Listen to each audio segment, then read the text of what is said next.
আপনি কি জানেন আমাদের রাজ্য পশ্চিমবঙ্গের গ্রাম বাংলার এক প্রান্তিক অঞ্চলের মেয়ে ভেনিসের আন্তর্জাতিক চলচ্চিত্র মঞ্চে সেরার শিরোপা পুরস্কার জিতে নিয়েছে। অবশ্য না জানারই কথা, মিডিয়া দেখালে তবেই না দেখবেন। অন্নপূর্ণা রায় পুরুলিয়া জেলার এক অখ্যাত গ্রামের মেয়ে।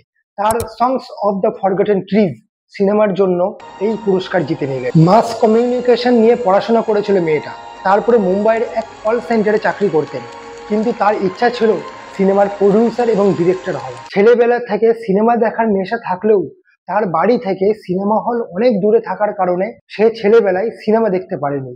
কিন্তু আজ তিনি সিনেমা তৈরি করলেন এবং তারই সিনেমা আজ সারা বিশ্ব দেখবে। কিন্তু আজকের এই ভিডিওটা শুধুমাত্র ওই কারণে করা হচ্ছে তা নয়।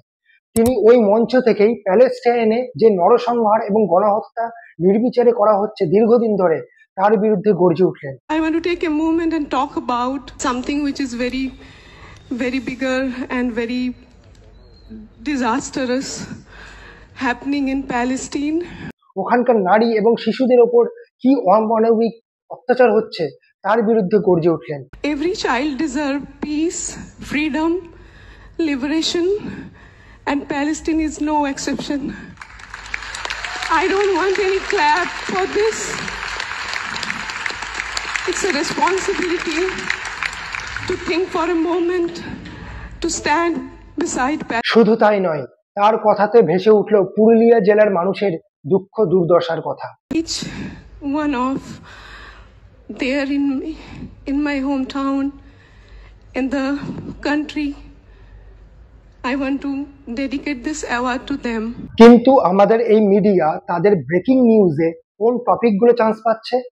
বিবেক অগ্নিহোত্রী, বেঙ্গল ফাইলস, এই সিনেমাকে কেন্দ্র করে কে কি মন্তব্য করলো, কোন রাজ্যে রিলিজ হলো, কোন রাজ্যে রিলিজ হলো না, তারপরে কি একটা শব্দ ছাউনা ঝাউনাচ কি একটা যেন বাংলা শব্দ বন্ধনীতে নতুন করে অ্যাড হয়েছে, মানুষ তাই নিয়ে মেতে আছে। তবে মিডিয়া সমস্ত কিছু লিমিট ক্রস করে গিয়েছে এই চন্দ্রগ্রহণকে কেন্দ্র করে। সারা বিশ্ব যখন বিজ্ঞানকে আশ্রয় করে এগোচ্ছে, তখন এই মিডিয়া দেখাচ্ছে রাহু চন্দ্রকে গ্রাস করে নিচ্ছে। এই গ্রহণের সময় কি ফল প্রাপ্তি হবে, এই গ্রহণ চলাকালীন কেন খাবার খেতে নেই, এই গ্রহণ চলাকালীন কোন ঠাকুরের উপাসনা করলে কোন ফল প্রাপ্তি হবে, এই সব অপপ্রচার চালাচ্ছে এই মিডিয়া হাউস। মানুষকে এই মিডিয়া হাউসগুলো বিভ্রান্ত করছে নানা রকম অপপ্রচার এবং কুসংস্কারের মাধ্যমে। সব কম্পিটিশনে নেমে গিয়েছে কে কত অপপ্রচার করতে পারে। প্রফুল্লচন্দ্র রায় যদি বেঁচে থাকতেন তাহলে হয়তো এদেরকে কান ধরে উদ্ভাস করাতেন। চন্দ্রগ্রহণ হওয়ার মূল কারণ হলো পৃথিবী, সূর্য এবং চন্দ্রের একই সরল রেখায় অবস্থান করা।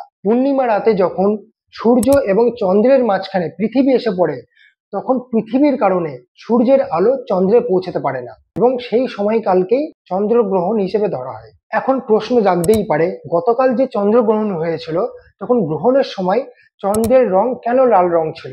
এই বিষয়টি নিয়েও মিডিয়া হাউসগুলো নানা রকম কুসংস্কার এবং অপপ্রচার চালাচ্ছিল। বিষয়টা হলো সূর্যের মোট 7টা রং: বেগুনি, আসমানি, সবুজ, হলুদ, কমলা, লাল।